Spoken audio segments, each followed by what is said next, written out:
Hey, good morning. What's poppin'? It's your boy Jay the comedian. Happy Monday.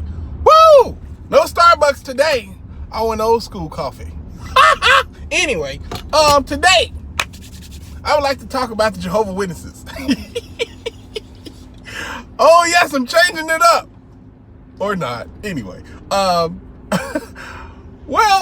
this is something I was thinking about, right? They behave in a manner of people with something to hide, you know? And I don't get it. They're supposed to be the truth. The truth is the one thing that you do not have to hide. You don't gotta defend it. You ain't got, because the truth is just the truth, no matter what angle you look at it or how you turn it around. I mean, I guess some people can get certain things wrong, but for the most part, the truth is just the truth. You don't have to defend it. You don't have to lie about it. If it's the truth, no, just let it be the truth, and that's it. Like, they getting all these lawyers and stuff so they can go defend the truth in the court of law. You shouldn't have to defend it. You should be able to just whip out the Bible. And Jehovah should sit down two angels who are also attorneys and defend this organization. He's sending down an angel to destroy over 100,000 soldiers. He can't send down one angel to like, you know, objection, Your Honor, from God. He can't get one of them attorney lawyers up there. They don't have a bar association in heaven.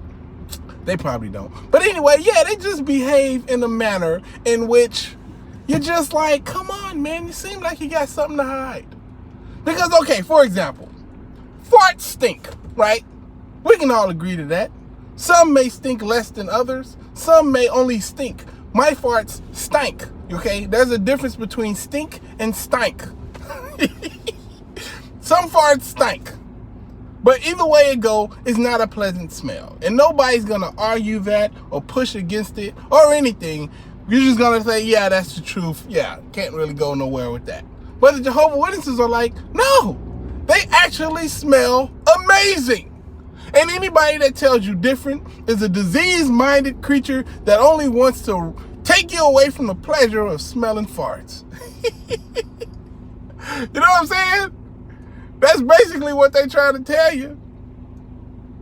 And you just sitting there like, huh? What are you talking about? I personally smell farts. They smell terrible. Well, you need to pray more. If you think farts stink, you need to pray more.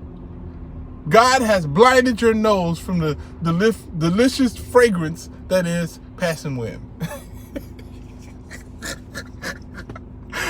That's what it's like to be a Jehovah Witness. It's like obvious stuff that you're just like, yo, that doesn't seem right to me.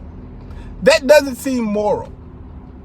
And that's with a lot of religions, man. Any religion in which you have to go against your morality, that should be a red flag. Like the other day, I was arguing, it wasn't the other day, it was a long time ago, but my brother-in-law, who's a Jehovah Witness, was trying to explain to me that the Bible didn't say that, you know, slavery was okay. So I showed him that it did. And then he's like, well, you know, back in those times, you know, you could have slaves and stuff, but you wasn't meant to, you know, you couldn't be mean and cruel to them. Then I showed him the scripture where it backs up you could be mean and cruel to him. He thought, okay. Well, back then it was okay.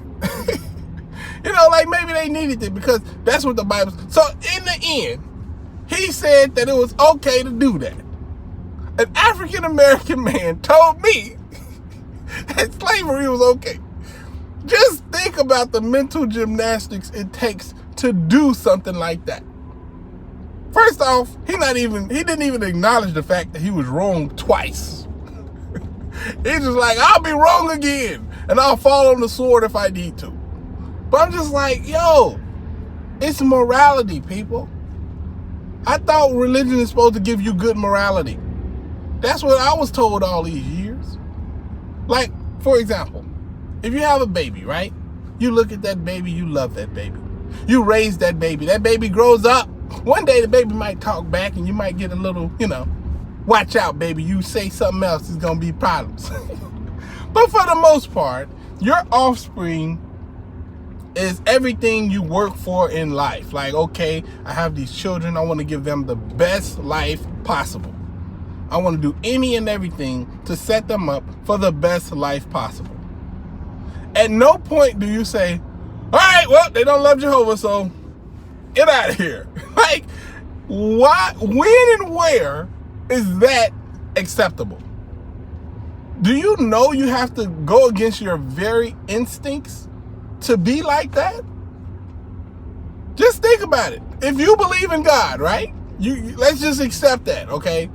Everybody know I don't, but if you believe in God and you believe he created you in his image and he gave you everything you need to know to survive, right?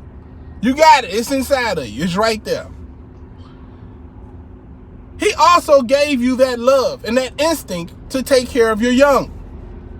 He put it in all animals. You don't see kangaroos like, well, this kangaroo don't love Jehovah. Like, no. That kangaroo will protect its young as best it can. Unless it's just overwhelmed, and then it will just have to produce more young. But for the most part, it loves that young animal, and it will protect them with its very life. If it can, it will try its best. It will try its best.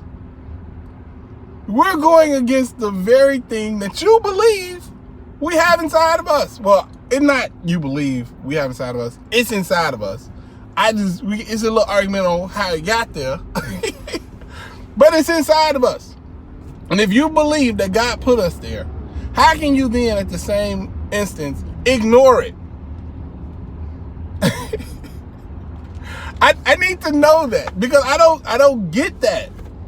You can't tell me or explain to me how things that's put inside of us to make sure that our species carry on in a great manner. Like, we get better with each generation. They're saying this is a great tribulation, hard time to deal with. I mean, yeah, we people in general are more annoying, but I sure would like to be alive now instead of 100 years ago. Like, things are way better now. I can call you with a device on my leg. What's in my pocket, but you get what I'm saying. Like, technology and the advances we made, and it's not because of Jehovah Witnesses, it's despite Jehovah Witnesses we've made all these technological advances. Can you imagine what the world would still be like if the Jehovah Witnesses ran everything?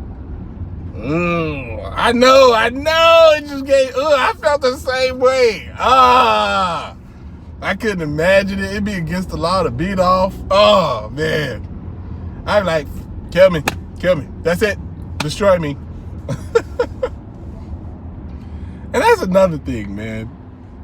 The Jehovah Witnesses is telling you who you can and cannot hang around with. You can't be around worldly people. Why would you even want to? God is going to destroy them. Let's talk about that for a second. The whole God is going to destroy people thingamajig, First off, if you believe in God, you also believe that God's intelligence is far more advanced than our understanding could ever be. Correct or not correct? God made the rules, right? Correct or incorrect? So if he made the rules and his understanding is far beyond what our understanding is, can't he also do whatever he want to do? Like, for you to say God's going to destroy you, can you really say that with any type of confidence? Especially to the point to where you'll risk your life? Because for the most part, it's beyond your understanding. You don't know what God's going to do. God could just say, you know what? Instead of destroying everybody, I'm just going to let everybody be all right, man. Y'all grew on me. Y'all grew on the brother, man. I was going to destroy y'all. But y'all, y'all set up that the comedy and stuff, and y'all started doing Circus Olay, and I liked that a whole lot. It was cool. So I'm going to go ahead and just not destroy y'all, okay? I caught that Hamilton play. It was pretty funny. I'm not going to destroy y'all this time, okay? But next time, you know how I am. But this is the thing. The point that I'm making is God can do whatever he wants to do whenever he wants to do it. He's not held up by any laws at all. So you're going to say, well, God, he never breaks a promise. Actually, he does. I remember in the Bible it says, God will not put any more on you than you can bear. Really? Because if my memory serves me correct, and I think it does, I've heard of Christian people who believe in God and who were, I guess, faithful, and they believe in God really strongly. They committed, suicidation, okay? And that literally means there was too much on them to bear. Literally. That's what that means. So unless I'm mistaken, and I could be, I'm not very smart, but I don't think I am. I don't think I'm mistaken about this. So yeah, God can kind of do whatever he wants to do. If he wants to talk to people, he can. He just don't want to. He want to set a bush on fire and yet it not be on fire. He can do that. He's amazing. He can feed everybody on the world. He just doesn't want to. He does want to destroy the world, and he could probably feed everybody, but he picks destruction, according to the Bible. But this is the thing. If you believe in him, you don't know what he's going to do. He's going to do whatever he wants to do. And since his line of communication isn't, the greatest, I would leave it up to his judgment if you believe in him. You're not Scanamini? Anyway, yeah, I just want to get your mind and your juices going today. So if I got your mind going and you're thinking, keep that going all day long. Use your brain, use your common sense and your critical thinking ability and make this day the best day, all right? It's Monday. Holla at your guala. Deuces.